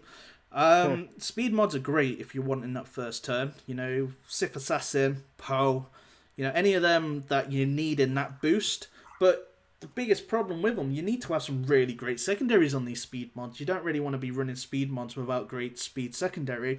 And anybody that plays this game knows how hard it is to get some great stats. First, getting the stat with speed on there, then rolling it, putting it through another RNG to then get a good turn from it, to have something where you're like, yeah, that's a good speed, I can run that. So I think, in my opinion, speed mods are one of the hardest to get a good mod, because I could use a set of critical damage, for example, but they're at a different aim. I don't need to have my character super fast to get the worth from that, if that makes sense. I can get critical damage, I can get speed on the other mods and have one of them that doesn't have speed, but if I'm having a speed set, my aim is to make them as fast as possible, which mostly is why you would run speed mods, is so you're getting your characters to have that first turn, because sometimes in this game, speed is everything, but if you've got a leader like Rex that gives turn meter, or any character that gives turn meter, then you can gain it through turn meter and get that extra like boost for your character. So you don't always need to be reliant on speed, because you're getting turn meter, which is effectively the same kind of thing, different calculations. So I would say with the difference between them is, speed have their purpose. You're running them for one reason only, and that's to speed up your characters. But to get some good speed mods is really difficult, and it's strong. I spent about 2-3 months just farming speed mods, and I got rubbish stuff from them. I've got ones that were like 13 speed, I think was the highest, and that was 3 months solid just farming speed mods, and I got nothing decent from it. But that was back in the day when they had, before the 100% on it. Where it wasn't 100% drop rate, where now it's definitely different. It may be worth it now, and it's going to be worth it for certain characters, but I don't need to put speed mods on my Kylo Ren. I don't really need to put speed mods on my Wedge. I'm going to go for more damage because they're attacking characters. If I was running Sith Assassin, Poe, then speed mods are a good idea, because you want that first turn impact. If there's any character that does have a first turn impact, then speed mods is the way to go. But if you're looking throughout the battle, then it's not always generally the case that you need them. Well, that's some really great insight, and I hope it's different now that we got the 100% drop, because I finally have a resistance team about ready to unlock that speed mods challenge. So hopefully I can get something out of it. Oh yeah, and with my resistance team, I just went through like load of potency mods, just stacked them out with potency for the AAT. That's all. Oh, okay. That's what you want to really do for it, because if you take your resistance team out without them stacked with potency, you're going to have a really, really tough time. And this is coming from a guy that's had the Zeta fin for a long time, used them in raids, and constantly trying to get better and better and better. And potency is the big key. You need to have tons and tons of potency mods, and literally, fastest guy you want it's Poe, and you need to have him like 200 and I think it's 32. 232 or higher for him to have that first turn impact to get that expose up straight away. But everything else, you need them stacked with potency. You want as much potency as much as possible. You know, you want critical damage, critical chance on some of them, on the actual triangle itself. But the main thing I've gone for is 6 potency mods, all on all the characters, including Poe. Because if you don't have it on, and then it's just really difficult sometimes to get that expose. Really difficult. Got it. Well, I wanted to do one quick one-hitter question here. We've got a few questions we're going to leave by the wayside because I do want to, if it's all right with you, Smithie, I do want to leave some time for people to ask live questions if you've got time for that. Yeah, definitely. Right on. And this will be pretty simple, hopefully. Actually, it probably won't be simple at all. It's not simple for me. But you two, EZ Kid, wanted to know what is your favorite Star Wars movie? Empire Strikes Back. All right. I like Return of the Jedi, but there's just too much Ewoks in that. But Empire Strikes Back because it's Luke's journey, and that's pretty much one of the main things. You know, you've got 2 different stories in that. You've got the kind of like rebellion story, and then with the Han and Leia kind of thing, and then you've also got the Luke story, and you see Luke, you see the tests he goes through with Yoda first going there, and you see it reminds me a lot, and some people might laugh at this, it reminds me a lot of like Scarface. When I watch Scarface, it reminds me of Luke's journey, how everything went, you know, and how just there's certain concepts, how the journey of kind of like Tony Montana went through his journey. He started off, he was a nobody, he didn't know anything, then he kind of like grew and grew and grew, then he made some bad choices. And it reminds me of like Empire, how Luke, he started off, he was really, really arrogant, and he was kind of like full of himself. I could do this, I could do that, you know, kind of character. And you see him progress into this mature, that he wants to go and save his friends, and he didn't complete his training, and he made that big mistake, but he learnt from it. And I think the best bit at the ending, for me, wasn't I am your father. It was the bit that he would rather jump off and die than turn to the dark side. And I think that was a crucial part in that movie where he was like willing, no, I'm not going to be turned to the dark side. And he just jumped off and leapt. You know, he didn't know where he's going to land. Didn't know if he was going to survive. You know, and that was my favourite part. You know, some may miss that. Him just be like, Vader, no, I'm not joining you. I don't care that you're my father. And he just jumps off. You know, and he'd rather test his fate, if it's death or if he survives, than go with his actual father. And I think, to me, growing up without a dad or anything, then it was definitely right to the heart for me when I watched it as a kid. Wow. Well, for me, I would say if UTEZ's Kid is okay with me answering the question too, I'm going to agree on Empire Strikes Back. But I do have to say that Force Awakens, in my opinion, was awesome. And that to me was like a return to, I don't know about you, Smithie. I'm 27. And so Star Wars was my childhood. I think for a lot of us, it was our childhood. And so I definitely grew up with Empire, with Return of the Jedi. And the prequels didn't quite do it for me. I still liked them because it was Star Wars content. It was, you know, it was good. There was too much Jar Jar Binks in it, which I'm wondering when that meta's coming, by the way. Hard pass. Anyway, when I saw The Force Awakens, it just finally, it was like this big punch that Star Wars was back, and it was just so exciting. Yeah, like the prequels, I remember when I watched episode 1, and I think I didn't go to cinema, I watched it on VHS. I think my mum brought it back. I watched it, and at the time, I think I had a next door neighbour who was a lot older than me, and I absolutely ripped the film, and he loved it. He was just like, oh, it's the best thing, and I ripped it. I must have been about 9, 10, and I absolutely tore it to shreds to the whole thing of how they acted and everything like that. When I was 10, I was proper into my films. Like, I used to even hide all my VHS just in case like a house got stolen. I used to put them into floorboards and everything. I used to have a collection of my videos. I was completely into movies, and I remember going around there, and I was probably about 9 or 10 at the time, maybe 11, could be 12, I don't know. But he was like definitely like 22, 23. And he used to live next door to me, and he used to lend me all the movies. I'd watch Bad Boys, Interview with a Vampire, everything. He lent me all them when I was like 9, 10. Right? So I remember going around there, and he was like, oh, it's the best thing kind of thing. And then it started to change, and now he's like, I hate episode 1. I hate it. And he's kind of like joined everybody else, but he was like, well, balls into it kind of thing. He was loving it, and I was just like, no, it's terrible, it's horrible, it doesn't even remind me of the originals. And he was loving it, and now he just annoys it now that he said that. He's just like, no, I've always hated it, it's rubbish. But one year I brought him one of those, those, if you the Jar Jar sticky toys. Sure. The tongue. It used to come with the crisp packet. I brought him one of them one year, and I said, just because you like Star Wars so much, I brought you this Jar Jar toy. I think Jar Jar embodies everything that is wrong with the prequels. That's just me.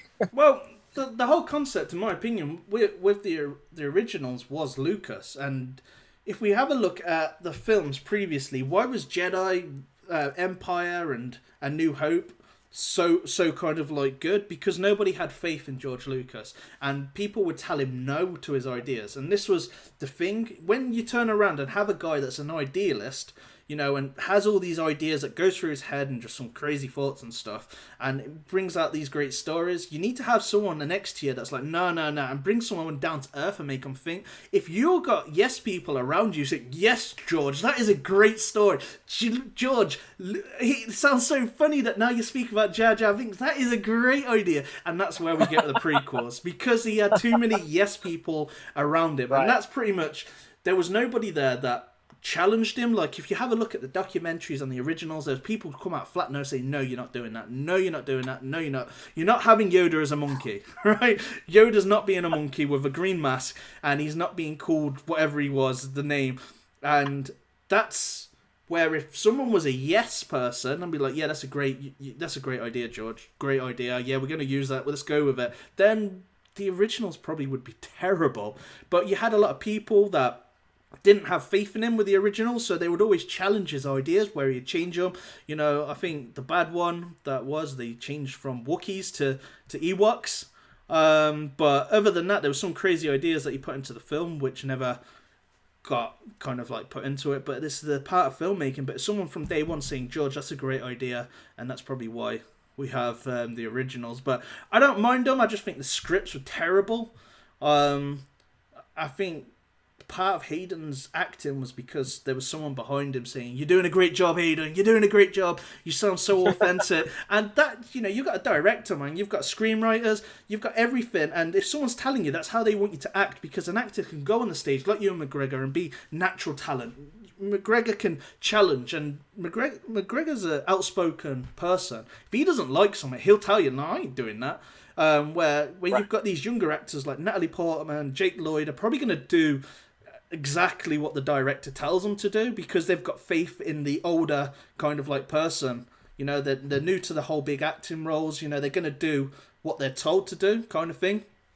And that's, I think, the big issue. If you sat there and you acted as Anakin and you'd be like, don't make me kill you, then and then you've got like the opera Ewan McGregor behind him saying, you were my brother, Anakin. You kind of get completely outshadowed straight away, don't you? When you've got that kind of actor of that prestige that knows what they're doing. Speaking of Ewan McGregor, and this is kind of off the cuff here, but I don't know about you, I would love to see an Obi-Wan spin-off movie with Ewan McGregor. Yeah, I think that's happening, to be honest. He did an interview not long ago. He mentioned that he liked it. Has it been confirmed at this point, or even more speculated at this point? I don't think so. I think it's quite kind of under wraps. You've got the Han Solo movie coming. I'm right. not really too excited about that, to be honest, because how do you change an iconic character with another actor like that? Someone that you've always known as Harrison Ford, and he's not just any old Joe. It's not like Boba Fett. You could get away with putting someone else under the helmet. It's one of the probably the biggest fan favorites in Star Wars, and it isn't just because he's Han Solo. A lot of it is as well because he's Harrison Ford, you know, Right. And just his acting. And I think it's a mistake to make some movies. It's kind of like making a Joker Origins movie. Do we need to know where Han Solo come from or what he did before? Do we really need to know on the big screen? That's my opinion very much on it. Do we really need to know? Can it not be explained through a book or a comic, maybe? I don't know. They're happy enough to go off and do Ahsoka through a book instead of a movie. Why do we need to have a Han Solo movie with a different actor? If it was Harrison Ford and they did the CGI face and made him look younger, like they did with Kurt Russell in Guardians of the Galaxy, then I'd be all for it, you know? I think it'd look great, but with no Harrison on board, I'm not really on board for the movie, and I'll probably skip that movie and not watch it, to be honest, because I just don't think it'll be my... I'm just going to expect more and probably get less, and I think that's going to be a lot for a lot of fans. You know, if you go in expecting more, then you're probably going to be disappointed, because he's not going to hold up to Harrison Ford. I don't think anybody would that tried to do the Han Solo right. It's like replacing Wolverine with somebody else, and then they're just going to have a different style of how they deliver it, and they could be completely different. Well, we'll see. All right, so I think a lot of you guys listening have some questions you'd like to ask. Thanks for waiting through this. Why don't we take a minute now, Smithie? I'm actually not able to see him, so you'll have to just filter through what you want to address. Yeah, let's have a look. So I'm just having a look. There's one person that says, "How much do you like bananas?" I'm not really a banana was it Darth guy. Jar Jar? No, someone that loves bananas. Oh my god, I love bananas. I don't actually eat bananas, really. Oh, well, that's good to know. No, so I'm just going through all the questions now. We've got a lot of questions. Everyone's already preloaded. They've already gone into it and already been putting it away as we're talking. Awesome. Okay, so this is from Matt. Hey. I now have a 7-star Boba Fett, Biggs, Lando, Stormtrooper Han, and Wedge. All gear 8, almost gear 9. Level 80-ish in the arena. What ratio should I be farming gear versus getting new shards? Doing First Order TIE Pilot, First Order Stormtrooper each day.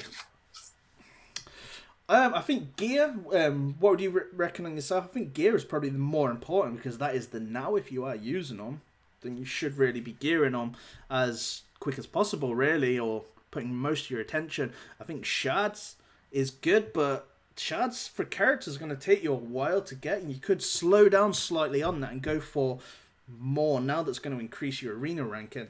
The reason why I say that is the higher you get in your arena rank is going to give you more crystals to get shards. So if the shards is holding you back, then you need to go for your gear to progress and just go up the ladder, so you're getting more payback for what you're doing. You're getting more investment to invest everywhere else. If the way you're doing it, I would say at the moment, is the slower way, which is probably going to hurt you in the long haul, because you'd still, once you've unlocked First Order TIE Pilot and Stormtrooper, you still got to gear them.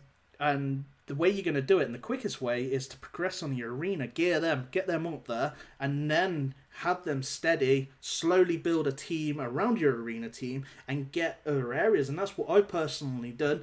I haven't spent massive amounts on chromiums. I brought some chromiums at the beginning, and I didn't really get anything good from it. I got pretty much 400 and something shards of Echo, which I've never used. I didn't get no 7-star characters from it.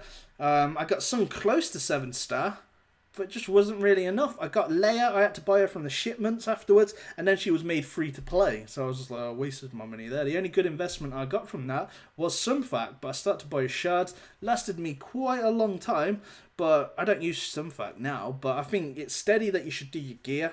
I think that's more important. Your arena is the most important thing that you should focus on, and you should build your little base or a tally. That arena is your center. How are you going to progress your characters from this to that? And you've got the AAT over there that's going to be giving you gear or General Kenobi shards, and it all feeds back into the characters that you've got in the middle for your arena payout. And in my opinion, that is the most important thing in the game. what makes your arena team better? Zeta. So over here, you're going to need to get some kind of like ship stuff and get that ready. So you can get some Zetas, and that's important as well, because it all comes back to the circle. Is why do we do all this around here and this down there? It's mostly for the arena. What do you think on it, Cubs? I completely agree and I've been preaching this to my community over and over again, is that arena should come first. Unless the only exception to that, I would say, is if you are in a guild that's blitzing, getting ready for heroic tank, and you're a real team player, maybe you're going to farm a team that you wouldn't farm for your arena, so that you can you can put the guild before yourself. But even then, I would say try to find something that's going to benefit you in the arena first, because this game tapers down. The crystals are your currency in the game, and everything comes back to that. And I think especially if you're free to play, you need to do that. And when you mentioned the chromiums, something I would say is, if you're a brand new player, I think chromiums might be worth it to you, because your needs are so spread out. Yeah. You're just starting. But when you get into this game, when you're 2 years into this game, like Smithie and I are, if I spend money on a chromium pack, I'm dependent on RNG, and the chances of me getting what I need right now are almost nil. There's just such a low chance that I'm going to get something useful, that it's much more worth it to focus those crystals on gear, to focus those crystals on shards for characters I really need, like a Baze, for me, I have an Ezra. I'd like to get him up there, something like that. So yeah, I would completely agree. Yeah, definitely. And yeah, I think the good thing that CG have done now is that you're going to get the full shards for the characters unlocked that will go to the shard shop, and hopefully if they continue suit, we're going to see some nice new premium characters put into those shard shops, and bam, it makes chromiums probably worth it a little bit for some of us to do, so you can get some shard currency, so you can get these new characters as soon as they go kind of like free to play. But hopefully they keep that up and they keep the shard shop. In my opinion, that's a great idea that they did. What do you think about that? Yeah, I completely agree. I love that I could get my Nihilus up to 5 stars from all of those extra shards that I keep getting from Han Solo in the Rancor raid. So, yeah. Yeah, no, so we're going to go on to the next question. This is from Vanished Mind. This question is bugging me for a while. Why sometimes when Sharut does his tenacity up buff, Baze gains the taunt also? It happened so random and not all the time.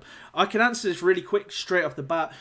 Sharut does a heal equalizer, exactly the same as Barris, but when Sharut falls below 100% health, which would happen from a heal health equalizer, it makes Baze taunt to act as his kind of like protector, bodyguard, and that's why that happens, and that's why he taunts, because he will drop his health slightly under the 100% to equalize it with the entire team. Everyone gets it's the same as Barris pretty much, but because of that effect, it makes Baze taunt. So if you are completely attacking one character, and if it drops, which it would, drop Sharut's health to like 99%, and he's going to have 99% left or whatever, and that's why Baze kind of like straight away goes in for the kind of like taunt.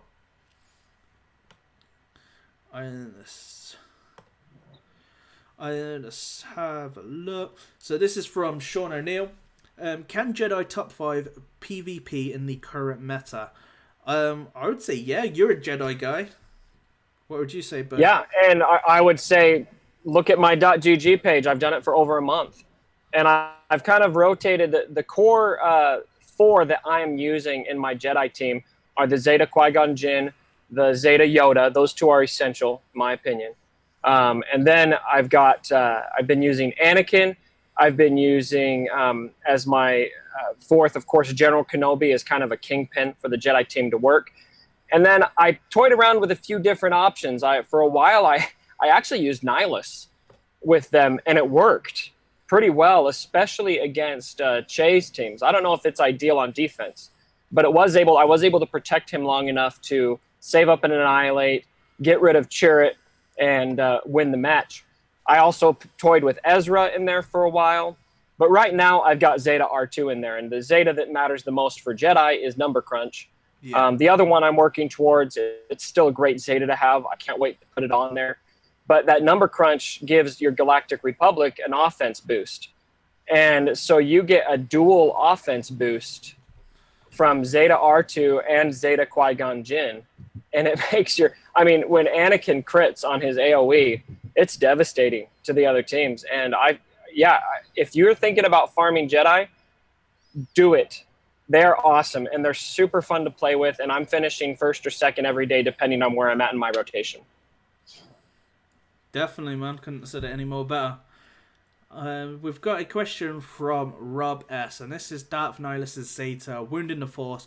Is it worth the Zeta? I would say in the current meta and the changes that could happen, I would say no. My reasoning behind that is, before this kind of this big outburst of Rex, it was great, but if they've got a faster Rex, and it's going to hurt you, because what's going to happen straight away is if you open up a team and they'll go first because they're quicker than you, but you can beat them in the long run. If you Zeta your kind of like Nihilus, you're going to then be giving them that cleanse straight away off the bat. And with Nihilus going to be having them changes that look like they're coming in, where we won't be able to do Force Strain through Tenacity up, you would probably kill your Nihilus if you Zeta him at this point. There are some things that we can't predict. There were some things that we could say that it could possibly happen, but with the kind of like lead and the presence of Rex in the arena, you're pretty much giving the turn meter free, the enemy team free turn meter, because you're going to go in and let's say you've got a Zeta Nihilus. And let's say their Rex is 260 speed because they've made him the fastest they can possibly, because people are running Nihilus and they've got a Zeta Nihilus. And you're going to go in straight away, their Rex is going to go first, but you're going to be putting the health down on them because it's part of the unique Zeta of the Huff Nihilus. Then boom, he's just going to be putting that tenacity up. And that's pretty much kind of could be game over for you, because the entire team's going to get that turn meter from it, the burst. They're all going to go, it doesn't matter how slow they were before, and they're probably going to just then have every single one of them's going to have a first turn before your team, and it's probably going to end slightly bad for you. So I'd probably stay away from it for now, see what changes. If Rex is changed and he's no longer in the arena as much in the future and we get a new meta, then it might be something worth coming back to. But currently, at the moment, or for the next few weeks or at very least, I wouldn't waste it, and I probably wouldn't waste my full time on Nihilus until we know how Tenacity Up's going to affect it. If Rex isn't dominant in the arena anymore, or Sharut doesn't become dominant in the arena anymore, then he's going to be a great guy to run. But why they're putting Tenacity Up, it's could defeat the object of running Nihilus. What do you think about it, Cubs? I would add to what you said. If you've got Nihilus and you're a little bit bummed by not being able to use that leadership Zeta is unique. If you already have it, you already know it's a great Zeta to have, and Nihilus fits on several different teams. I still use my Nihilus in my Jedi team, actually, on offense every once in a while, just because I like using him. And, he actually subs out well for Anakin on offense, not on defense. But it does sub out well on offense. And so you can run him with Rex, you can run him with Zal, you can run him in a lot of places. He's still a very versatile tune. That leadership ability just might not be as useful at this point. I completely agree under the current meta. But that unique Zeta, the health down that it inflicts, can be really nice to have. Yeah, I'm actually checking. Wound in the Force is it the unique or the leadership? Is Wound in the Force the unique? Yeah. So I'm disagreeing with you if we're talking about Wound in the Force. I can't remember which one it is. I assumed you were talking about the leadership. Yeah, I thought it was the... Let's have a look. I can't even find it on SWGOH for some reason. I just want to make sure. Here it is. I've got him up. Wound in the Force. I don't have it memorized, Gordon. Yeah, so Wound in the Force is the unique. Lord of Hunger is the leader. So yeah, so what I was saying, I would say personally, don't do Wound in the Force, because with the Rex running around, you proc him Rex and Sharut and Baze all to go first. If you're going in, and because how that mechanic works is every time they take a turn on the enemy team, they have the health down. If they've got a fast Rex, is what I'd personally do if I had a lot of Zeta Nihiluses in my shard. I'd make my Rex super fast, so when it comes in, my Rex goes first, or one of the first, then boom. But there's different ways you can use him. If you're using him with Sith Assassin, that probably isn't going to be your problem because you're Sith Assassin, but you're allowing him to proc if you're not running anything and you're determined. It just depends where you are in the game. If we're looking on more on the free-to-play side or the underdog, then I wouldn't do the Zeta. I'd only probably do it if you're like top kind of tiering, you can handle that your team's going first, you're running Sith Assassin, then it might be worth it. But other than that, if you're going into a match where the other team's faster, you're just then making their cleansers proc straight away. And because they're looking at changing the force strain where it won't go through tenacity up, then that's going to cause an issue because you don't want them proccing and putting tenacity up at the start of the battle, because it's just then going to stop your Nihilus doing what he does. That makes sense. But Lord of Hunger, I probably wouldn't even do that either. Because there's so much controversy of what's going to happen to him, I probably wouldn't put a massive investment at this time. You know, I still run him now, but I did him a long time ago. I got him 7 stars for the shard shop. I got him geared and everything. I got him geared pretty much on day 1. But now if I was looking at doing him, I'd probably hold off a little bit and just take a back seat and see what's going to happen to him, how he performs. Because if this tenacity up stops the force string, he's dead. There's no way you're going to be getting to this to do his annihilate in a good amount of time without having someone like B2 by his side. So it makes him a character. You definitely do as well. When you're looking at giving a Zeta to a character, you do not want to ever give a Zeta to somebody just to give a Zeta to somebody. Yeah. If you don't have somebody where you have a real tangible benefit from giving them a Zeta ability to, you need to wait, because the game is changing. There's new characters coming out. I personally before R2 was released, I was sitting on Zetas. I didn't know who to give them to. And then boom, R2-D2 came out, and Number Crunch changed my Jedi team and made them even stronger. So maybe Thrawn is going to have a Zeta ability that would do you better if you're running Dark Side, or maybe you've got the Empire or somebody else down the line. So if you don't have a deliberate reason to give somebody a Zeta, don't do it. Definitely agree. It's probably sometimes best in saving until you're in a good position where it just boom fits into what you've got. There's no point, or you want to try and stay away from chasing the meta, because that is when you fall behind and then you'll make mistakes to think that that's going to help. I've done the same thing, you know, like I used Sidious. I sated him straight away. I don't even use Sidious now. I used to use him in the AAT. I think his Zeta's great, you know, for his character. It makes him arena viable, but with everything that's changed recently, there just isn't any room in the teams I run. And it's the same as Kylo Ren. You know, Kylo Ren's a great Zeta. I just don't use him anymore because just how the game's changed. I don't really want to be using a character that on defense is going to be using his AoE attack that's going to be then pretty much be giving them a load of turn meter. It's okay if you use the singular, like, lash out? Or outrage, I think it is. Yeah, it's outrage, isn't it? Where he just does Kylo Ren, outrage, yeah. It's okay if he did that all the time on defense.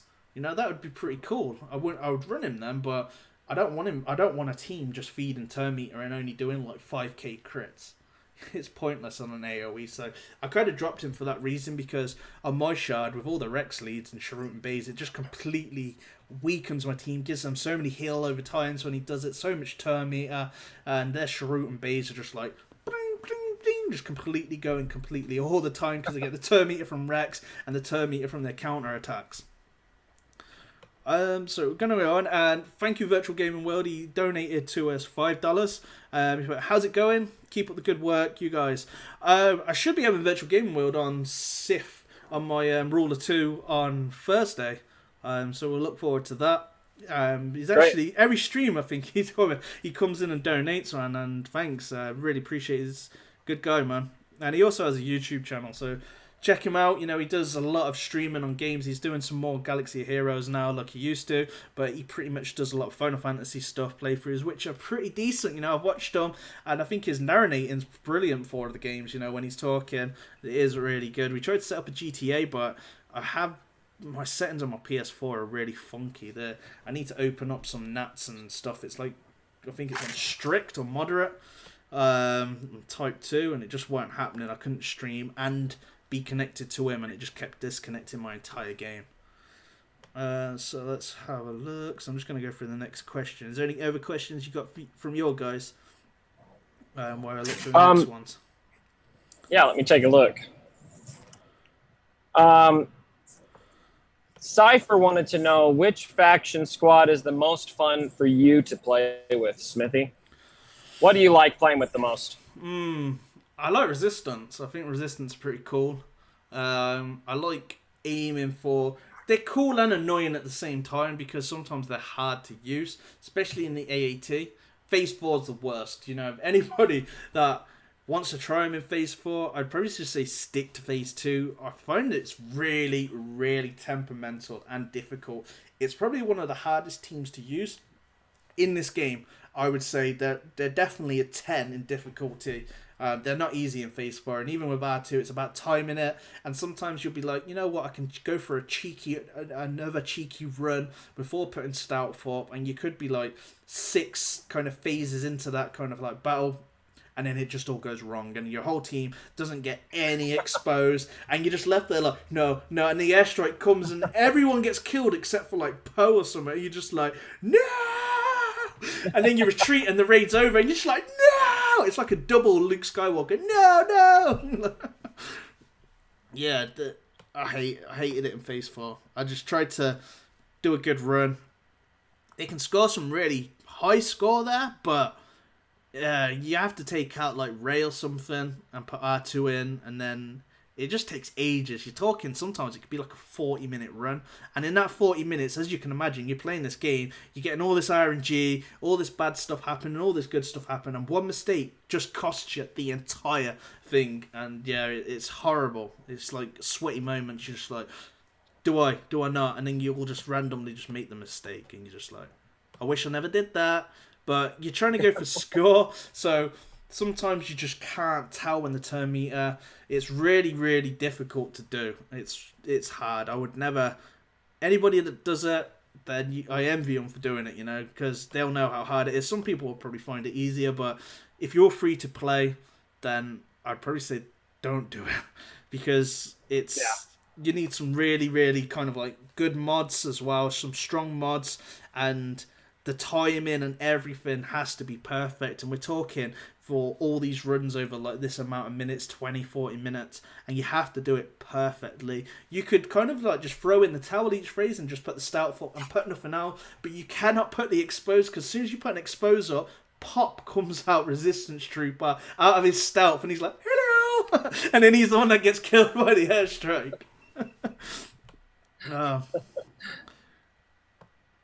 Okay, so this is from Took a Thrust. Let's have a look. This is from, hey Smithie, when are we going to see Jedi Luke's ships? So I guess that would be his X-Wing. I guess we'd have to see...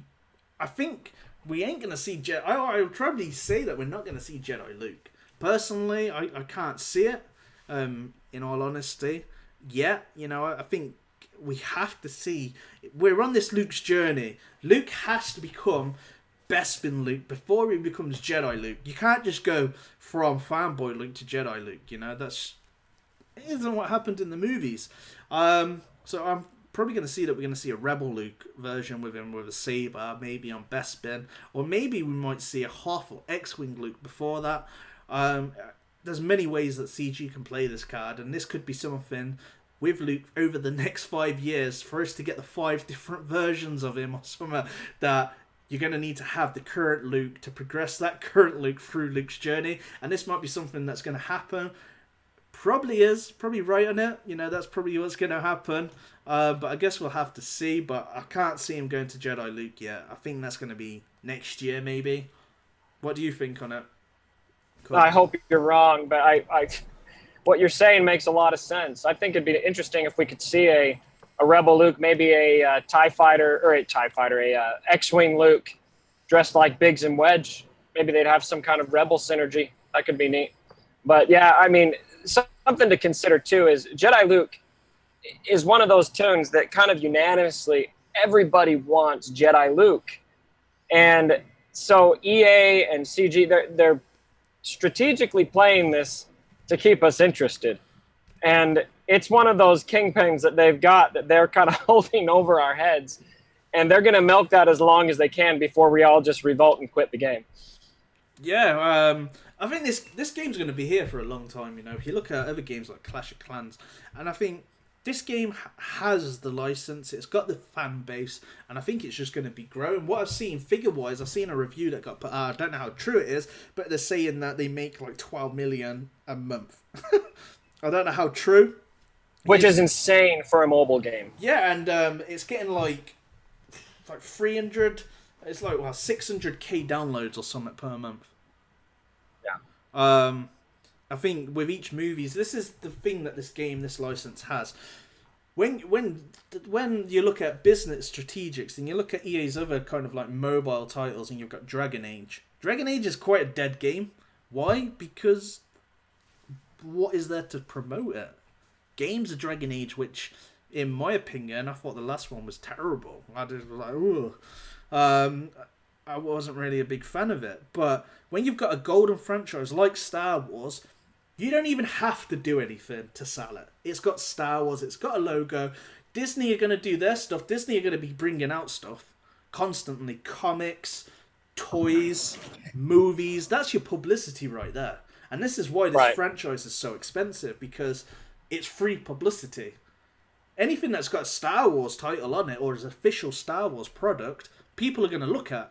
It's natural because it's Star Wars, you know, it's big. It's going to stay big for a while. If we're looking at we got another 10 years, 20 years of movies, then this game's probably going to be around for at least half that, I would say. You know, maybe it's not going to be there for 10 years, but we never know, you know. Everything's moving. Yeah, everything's moving towards mobile gaming, you know? It's the same as anybody in background years ago, when they tried to bring out 3D TVs, it flopped, it failed, right? But now look at it. Everyone's like 3D, 4K, they're just crazy for it. VR's come into it, and I think mobile gaming's a big thing, and I think if this game puts a replay value to it, it would be definitely the best game, Star Wars game out there, or best game in general, you know? It needs that replay value where you can go into the game and you don't have to spend money to have fun. I sometimes go into the game and I'm like, what can I do now? Oh, there's nothing I can do. I've done my Galactic War. I've done this. So do I refresh to do some arena battles? I don't really want to be going into the game to do that with the collection I've already built. I want to go in and just battle friends, have a bit of fun. And that's why I want this new game mode to be something else. You know, be that bridge where it's going to make everything replayable, and they kind of hinted at that. They said that you're able to utilize your ships, your full rosters, and it's a new game mode. To me, I don't think that sounds like, in my personal opinion, like a guild versus guild. I don't think that sounds anything like that. I think it's giving you what I'm saying is like a replay value that you can go in and use that, because on a business point of view, and if I run a business, I'm going to want to put this 1 million, 2, 3, 4 million, whatever it is, replay value into the game. Why? Because I'm then, with this content I'm giving you, you buy the content, then use it in these game modes. Because at the moment, everyone's demanding or wanting meta content, which we all know Phoenix wasn't meta. So why would I buy the Phoenix if I'm only going to be using them in Galactic War? New game mode, replay value, get to use them against other people, get to try them out. I think Resistance, Qui-Gon Jinn, Zeta, if we had a live PvP or something like that, I think that would bring a big massive chunk, more player base, keep players playing. What do you think, Cubs? Yeah, it's something I've always said is I should not reach a point where I'm staring at my game going, I've done everything, I can't play the game right now. That's not what EA wants to happen. They should always want something to be there for me to do. And that's why I'm with you. I want that live PvP. I want it so bad. I want to be able to. I've got a lot of personal friends of mine that play the game. My brother plays. My brother-in-law plays. I got my best friend into it. I got my best man from my wedding plays the game. I mean, it's so many people that I know that play this game, and I want to play them in real time. And I don't want to stare at my cell phone and go, all right, all my energy's gone, all my arena battles are gone, my Galactic War's gone, there's no raids going on, or I finished my raid, or what have you. I want more content, more in-game action where I'm strategizing, and especially, like you said, using different tunes for different things instead of just Galactic War. I would love to see it too. Yeah, definitely. I'd love it. And I think hopefully if it's not live PvP, that it's at least something that you can battle people that are either your allies or your guild mates instead of just battling the same people on your shard. I think that would be exciting for now and new. That adds a replay, and I just hopefully there isn't a price behind it. Because in the grand scheme of things, it should be there so you can play with the new characters that they're releasing, not that you have to pay to play, if that makes sense. Right. Yeah. And something that I take comfort in with that is it definitely does seem that EA has found a good balance between that free-to-play and pay-to-pay line to satisfy both fan bases. So I'm optimistic, at least, that whatever this new game mode is, that it will have some kind of function that satisfies both camps. At least maybe I'm too optimistic, but based on what they've been able to pull off with the new release cadence and with all of that, the legendary events, I feel like that's something that they could realistically pull off going forward. Yeah, well, the thing that brings me more to a conclusion of that I think it should be live PvP is the game currently doesn't have that live in-game stuff to it. And where we've seen before or heard of where people are trying to hack it, so they can do this and that in raids damage, which I'd advise straight away anybody that's watching, don't do it, you'll get banned, right? But there's definitely people that will try it, and there's always going to be new methods that will work, or may not work. And I think two birds with one stone is if you bring a live PvP concept into it, you could now change it that the whole game is to a small degree has a minimum connection or something that can stop cheaters as well. If we look at the Tebow wasn't fixed until Sith Assassin come out, and I think that's kind of them bringing staff resources to do two jobs but do the same. If that makes sense, because over at CG they haven't got like thousands of staff. They're a small team, and there's only so much they can do. They've done a lot of bug fixes recently, and they've thrown them out, but they have to still work on content, and it's not like Montreal, at EA, or all those other big places where they've got all this staff working on that. It's one kind of place, one small team that works on this game, and I think they're doing a great job. There's some things that do come out the door broken, there's some things that people are going to miss, but that is normally what happens. It's a brand new game, and it's going to grow. You're going to get resources, staff as the game goes along. Nobody in a company is going to say, here you go, here's 600 guys to build this mobile game. You're going to start off small, and then you're going to get resources as it progresses. You have to, as a team, you have to kind of like show that what you're building, it's the same as any business. Nobody's going to send off 500 people, or if they do, then that's how businesses pretty much go a shape, because what's going to happen is you'll have one guy waiting for another guy to finish something, but he's working on that, then he's just sitting around doing nothing while he's getting paid, and that's normally how businesses go bust, as if they put too much into one. We've seen it with movies, when they have all these high budgets and they don't get it back. Waterworld was a great example. They just put everything into it and it didn't make its budget, I don't believe. Right. There's loads of movies, businesses that just put too much, overestimate what they'll get back and what they could build, and sometimes they don't deliver on times. And they could have the biggest team in the world. They could be as big as Google, at the department there with their staff, and they could be completely waiting on the next guy, and that's normally what happens. So you kind of like build, and that's where you've seen Lucifer Daddy started as one guy, now he's two, and there's another guy that helps him now, but he had to start as one guy that did all the kind of like checking through all the cheats and everything, see who's cheating and not, and then they hired another guy to help him. But you wouldn't have normally 2, 3, 4 guys. You start off small, then you grow. It's expansion, isn't it? It's normally what happens in businesses. Let's have a look at the next question. So this is from Reggae Dragon 22. What up, guys? Great show. Who is the other person on with you, Smithie D? Did you want to fully introduce yourself, buddy? Oh, yes. I'm Cubs fan Han. And what do you do? So I am a community leader for a community called Good is Dumb, which is a Spaceballs reference. If you haven't seen the movie and you're scratching your head, go watch the movie. It's a Star Wars spoof. But we've got a community of 4 guilds in Galaxy of Heroes, 2 heroic tank, almost 3, And we kind of built our community on this premise of we want to have a casual but committed way to play the game where we're able to enjoy every aspect of the game, but without getting too hardcore. And so, yeah, we've got a great community, great group. If you're interested in checking out our server, let me know. We're always happy to have guests on there to come hang out and chat. Definitely, man. Sounds awesome. So I'm going to go on to the next question. This is from Drake. I could have missed a few questions there. I've just kind of gone through them. There's a lot of stuff there. But this, how would a Zeta Phasma lead with a Zeta Kylo stand in the arena meta without a full First Order team to be by them side, I guess? I guess it's a difficult one, you know. She's only going to be for two characters, and that's going to be Kylo. Kylo doesn't really need Phasma. You know, Phasma benefits from Kylo.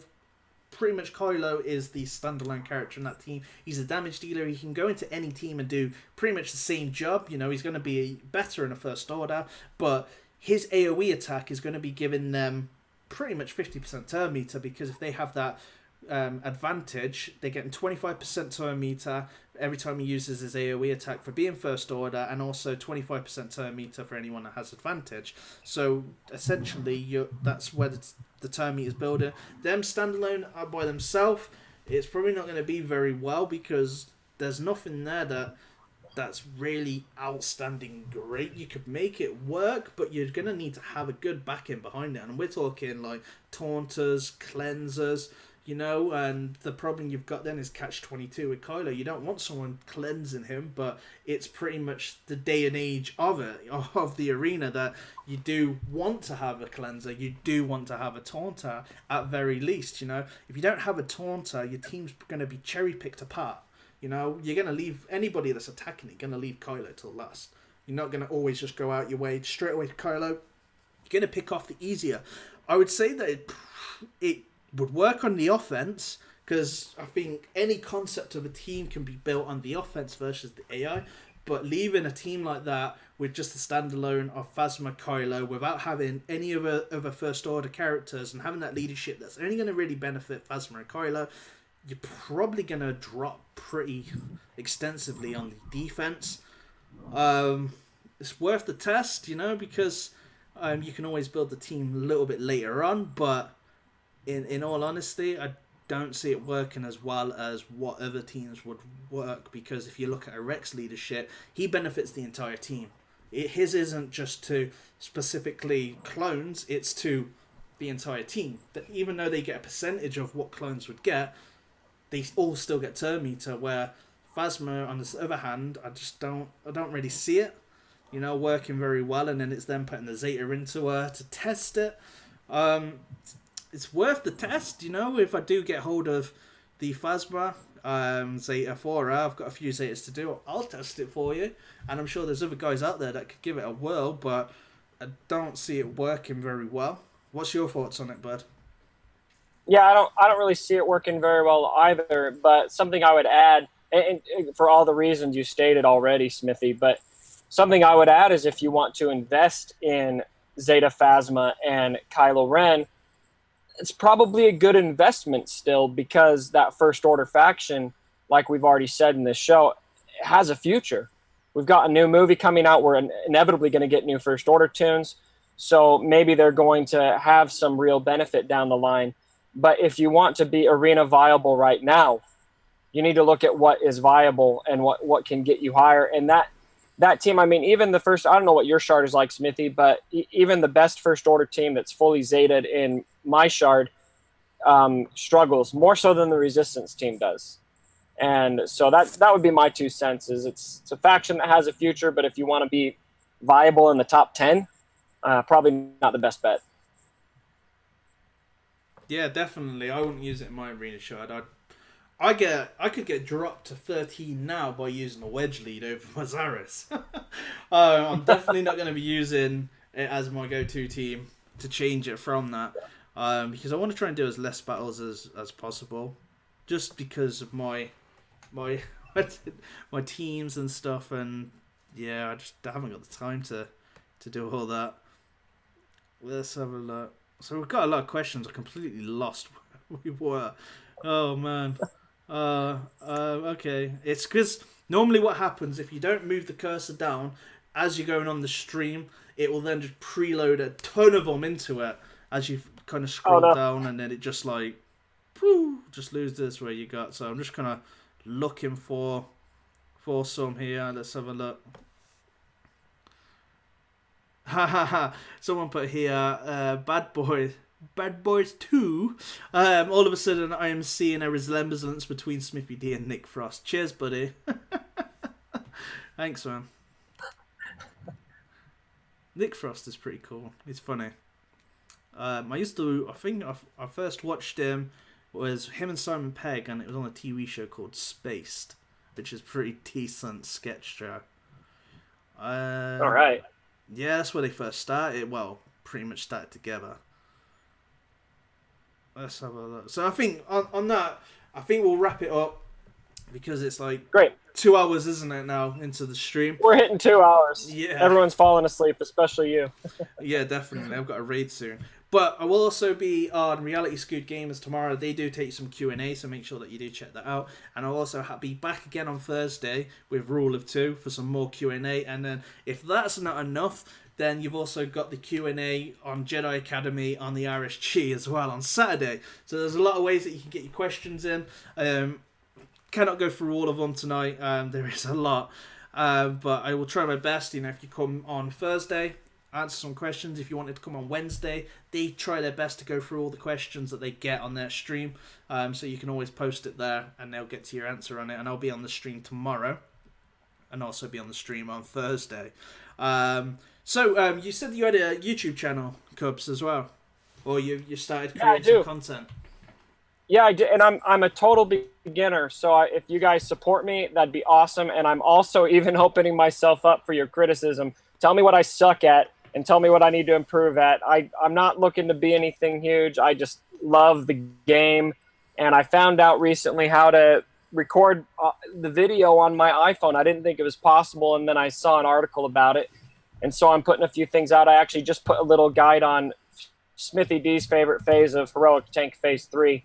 So it's Cubs Fan Han. Check it out. Subscribe, and I'd love to have you there. All right, I'm just going to have a look for you now. So I'm going to get your link put onto the page now. Yeah, so I've got it up. Cool. And we're going to get that into the chat right now. There we go.